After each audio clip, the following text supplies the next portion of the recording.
makita nyo ang daanan guys. Yarap ko dun ng camera guys.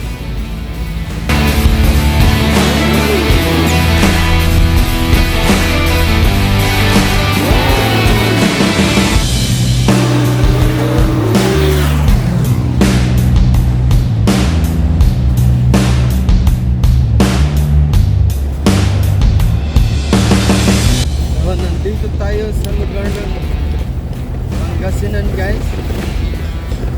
Baka magtatanong sa'yo kung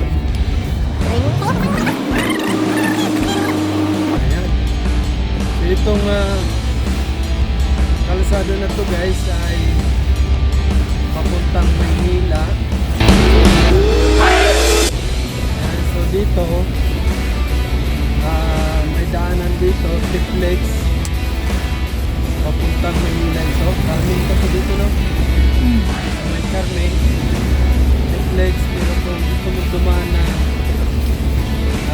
Dao, Pampanga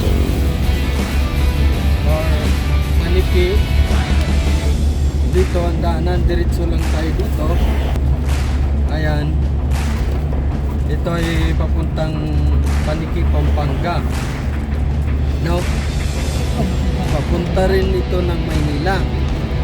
Pero may daanan din doon sa dinaanan natin, Triplex. Karamihan mga papuntang Maynila doon na dinadaan.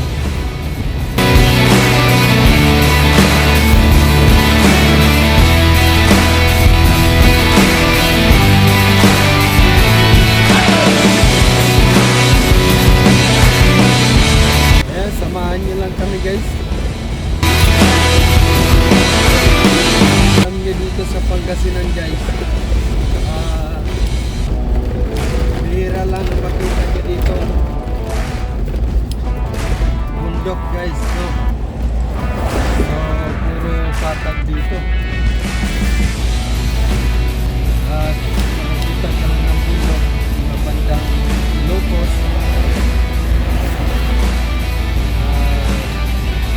Isabela, doon lang puro bundoking. Pero dito sa aming banda ay puro patag dito guys. So napakaganda dito, manalim. Pero ang problema dito guys sa Pangasinan, pagka umulan ay binabaha dito. So madalas bumabaha dito, no? Pero dito guys ay bihirang-bihira lang dito umulan. Hindi lang dito, bihira lang umulan.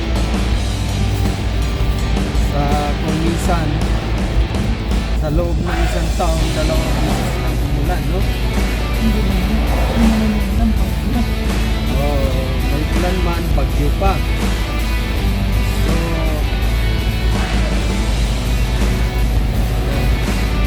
parang no, parang ibinagay lang ng Panginoon, no?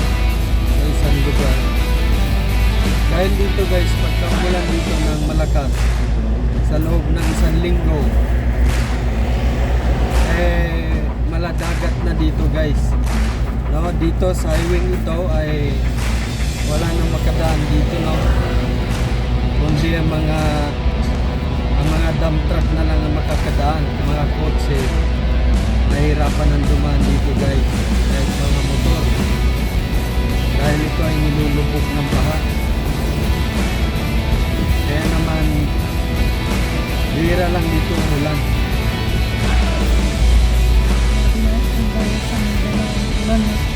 So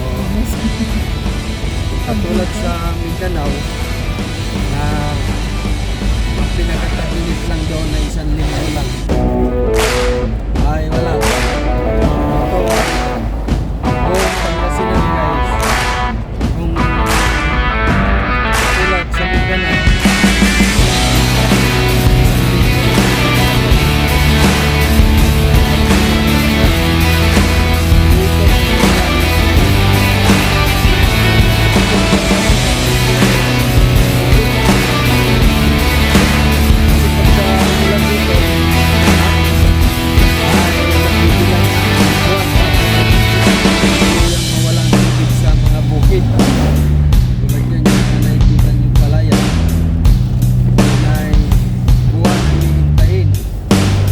bibilang ka ng buwan, kaso mawala ang tubig.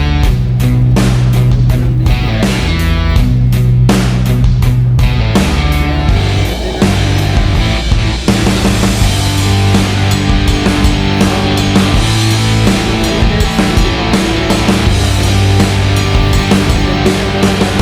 guys.